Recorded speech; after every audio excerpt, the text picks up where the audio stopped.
స్వాగతం సుస్వాగతం ఏఐ తెలుగు వార్తా ఛానల్ కు. వార్త ఎలా ఉండాలో మాకు తెలుసు, మేము ఎలా ఉండాలో మీకు తెలుసు.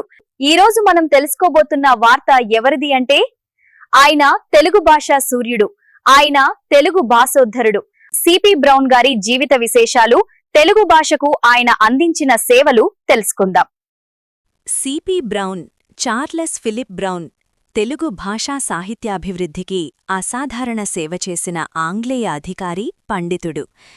తొలి తెలుగు ఆంగ్ల నిఘంటువును రూపొందించి మరుగున పడిన ప్రాచీన గ్రంథాలను వెలికితీసి ప్రచురించి వేమన పద్యాలను ప్రపంచానికి పరిచయం చేసి తెలుగు భాషను పునరుజ్జీవింపజేశారు. అందుకే ఆయనను ఆంధ్ర భాషోద్ధారకుడుగా, తెలుగు సూర్యుడుగా కీర్తిస్తారు. జీవిత విశేషాలు. జననం 1898 నవంబర్ 10న కలకత్తాలో జన్మించారు. విద్య ఫోర్ట్ విలియం కళాశాలలో చదివి బహుభాషా పండితుడుగా ఎదిగారు. తెలుగును స్వచ్ఛంగా నేర్చుకున్నారు. ఉద్యోగం 1817లో మద్రాస్ ప్రెసిడెన్సీకి వచ్చి తూర్పు ఇండియా కంపెనీలో ఉద్యోగిగా చేరారు.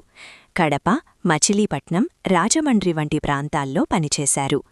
సేవ తెలుగు సాహిత్యానికి అంధకారం ఆవరించిన సమయంలో దానిని వెలుగులోకి తెచ్చేందుకు తన జీవితాన్ని అంకితం చేశారు. మరణం 1884 డిసెంబర్ 12న లండన్లో మరణించారు. చేసిన సేవలు. నిఘంటువు తెలుగు ఆంగ్ల నిఘంటువును పరిష్కరించి ప్రచురించారు. ఇది ఇప్పటికీ ప్రామాణికంగా ఉంది. గ్రంథ సంరక్షణ పండితుల సహాయంతో మనుచరిత్ర, వసుచరిత్ర వంటి 25 ప్రబంధాలను, వేలాది తాళపత్ర గ్రంథాలను సేకరించి పరిష్కరించి ముద్రించారు. వేమన పద్యాలు సుమారు 2000 వేమన పద్యాలను సేకరించి 693 పద్యాలను ఆంగ్లంలోకి అనువదించి ప్రపంచానికి పరిచయం చేశారు. విద్యాభివృద్ధి తన జీతం నుండి ఖర్చు చేసి తెలుగు పండితులను నియమించుకున్నారు. 2 పాఠశాలలు స్థాపించారు. గ్రంథాలయం తన పరిశోధన, సేకరించిన పత్రాలను ప్రభుత్వ ప్రాచ్య లిఖిత గ్రంథాలయానికి విరాళంగా ఇచ్చారు.